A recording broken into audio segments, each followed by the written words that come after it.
울었던 그 순간들로 스쳐간 연인들로 죽은 이유들로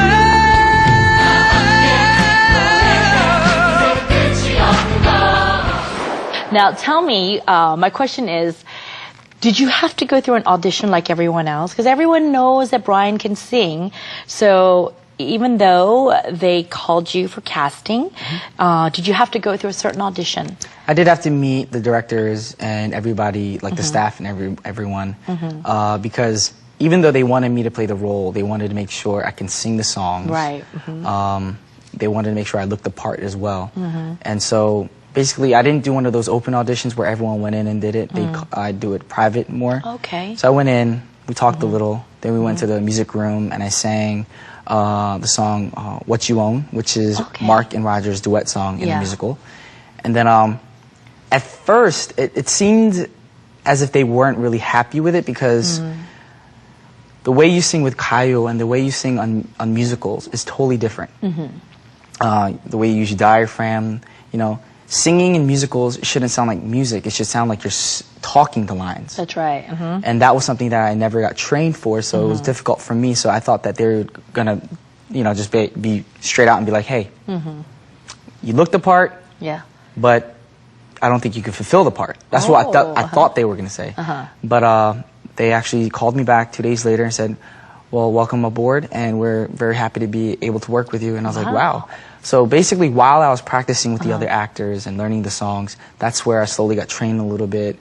You know, Colleen Park and the other music directors would sit there and help me, you know what, take some vibrato out of here, take the ad-libs out of here, sing this part like this, and they'd help me out to sing it the way a musical actor should sing it on stage. Wow. So, okay, when you were on stage and you finally got the lines memorized and you're performing, tell me the truth, which is actually harder, performing as you were a singer, now you're a solo artist, Brian, or back in the days with Fly to the Sky, performing on stage at that time, or performing for a musical? Which is harder for you? I would have to say musicals are still harder because it's still new to me. You know, I've only been doing it, this is my first project now, I've only been doing it for like a month. Because doing stuff like Fly to the Sky or K-pop as a solo artist or whatnot, I could be on stage and still be myself. I'm still Brian.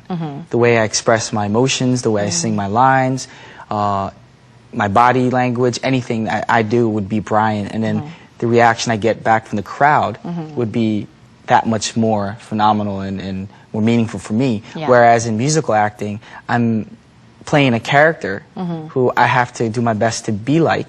And it's not like I can look at the audience and wink at one of my fans or wave during a role and just break the whole vibe of the character. Right, or so jump into backflips and you know, dancing as you do. And it's so hard sometimes when I'm doing the musical, like when another character is saying his or her lines, I could see the front row. And if it's someone I recognize, a fan of mine, then I kind of want to do the whole that type of thing. Like one of these kind of waves. Thanks for coming. But, you know, the professional side of me tells me, you know what, you're not supposed to do that with musicals. Stay in that character. Exactly. Right. So that was the hardest part for me. Not Brian, Mark, right? Exactly. Wow. Okay, so tell me about the first night, opening night for you. Oh my God. I want to know, because I heard it went very smoothly, but I'm sure so many things were going through your mind and head. So tell me how it went the first opening night for the musical for you. Well, let's just say this. The first musical night for me, after I got off that stage, I cried like a little baby.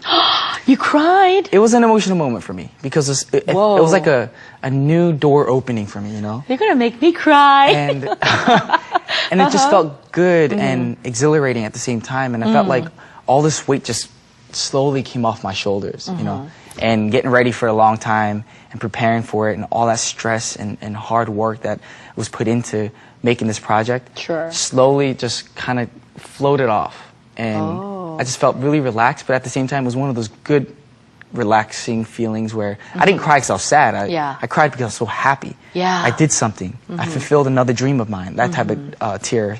And something that you wanted from your high school days. Exactly. You saw Rent and you saw it and you want to do that, you know? See, the thing that really sucked for me back in high school is I've auditioned for a lot of musicals and plays and stuff like that. But I don't want to admit the truth, but the truth is, since I was Asian American, in most plays and musicals in the States, characters can't be anything other than Caucasian or African American. I'd always get those roles where I just come on stage and be like, "Hey guys," or "Wow." You know, those are the only lines I'd get. I would never get a lead singing role or anything. So knowing that and having those, you know, memories in my mind, this time around, I really wanted to do musicals and get the chance to play the main character for once on stage. Well, that's great. Now, tell me a little bit about, a lot of people, you know, have seen Colleen Park, and she's got a pretty strong character. And not only that, you know, she's a very charming woman, but she's older, and we know that she's bilingual. How was it working with her and seeing her as a director? A lot of people get the wrong idea of Colleen Park. They think that she's very strict, non-social, very into herself or something like that. And that's the vibe I first got to when I first met her. Like, I thought that she wasn't going to be very talkative and very open. But when you actually get to know her, not just behind the scenes when we're working, she's like one of those, I wouldn't say motherly, but more like big sister types. Oh, okay. Like, she didn't want to work with us just because she's a director and we're actors. Well, what do you call her on the set? I call her Colleen Sem. You know, Colleen, you know, okay. It's like 선생님 but shorter. It's just Sem. And at first, did you say this, or as you got closer? At first, I called her 감독님. Okay. And then everyone else calls her Colleen Sem. So then that's what I started calling her. And yeah, and that's pretty much how it is. She's very down to earth. She's very emotional. I remember the first time we went through the full run through. Yeah. So this was after, you know, breaking it up in bits and pieces and going through the scenes all mixed up. Yeah. We actually did a full run through from beginning to end. And she cried. Wow. And I was on the side. This is when the other Mark, Cho Hyung-jun, he plays Mark as well. He was playing the role at the time, and I was on the side watching. And she started crying. Yeah. And I realized, wow, she's very emotional. You know, so she's not the robotic, non-human, strong character. Yeah, strong character everyone thinks she is. Everyone in life breaks down once in a while. Or everyone has emotional, you know, feelings and stuff like that. You got to understand that. And just because her title director doesn't mean she has to be this certain robotic, I'm going to do this, whatever type of person. She's very, you know, she takes her job very professionally. But then when she's not working, she's very like a sister, you know. She likes to go out, have a drink with us, you know, grab some food with us. And I remember one time I had all the musical actor friends come over at my house, and we just, you know, had a little gathering and, you know, just goofed off and stuff like that. And I only invited the actors